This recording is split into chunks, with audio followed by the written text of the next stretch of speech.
ব্যাংককে বিমস্টেক সম্মেলনের ফাঁকে ভারতের প্রধানমন্ত্রী নরেন্দ্র মোদীর সঙ্গে প্রথমবারের মতো দ্বিপাক্ষিক বৈঠক করেছেন প্রধান উপদেষ্টা ড.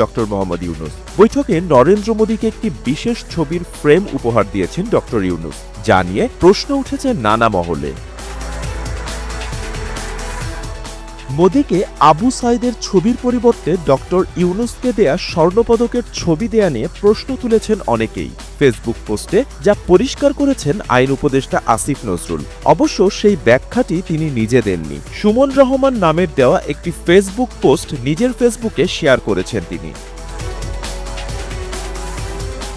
মোদীকে উপহার দেওয়া নিয়ে প্রধান উপদেষ্টার ফেসবুক পোস্টে জানানো হয়েছে, শুক্রবার ব্যাংককে দ্বিপাক্ষিক বৈঠকের সময় প্রধান উপদেষ্টা অধ্যাপক মোহাম্মদ ইউনূস প্রধানমন্ত্রী নরেন্দ্র মোদীকে একটি ছবি উপহার দিয়েছেন।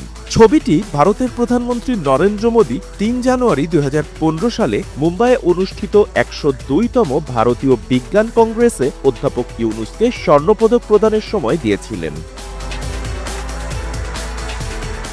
সাধারণত প্রধান উপদেষ্টা বিদেশি রাষ্ট্রদূত কিংবা রাষ্ট্রপ্রধানদের উপহার হিসেবে আর্ট অব ট্রিউম্ফ নামের একটি জুলাই অভ্যুত্থান নিয়ে বাংলাদেশি শিক্ষার্থীদের আঁকা দেয়ালচিত্রের একটি বই উপহার দিয়ে থাকেন, যে বইটির মোড়কে থাকে জুলাই আন্দোলনের শহীদ আবু সাইদের প্রতিকৃতি। তবে এবার এর ব্যতিক্রম দেখা গেল নরেন্দ্র মোদীর ক্ষেত্রে। স্বাভাবিক কারণেই বিষয়টি নিয়ে প্রশ্ন উঠেছে নানা মহলে।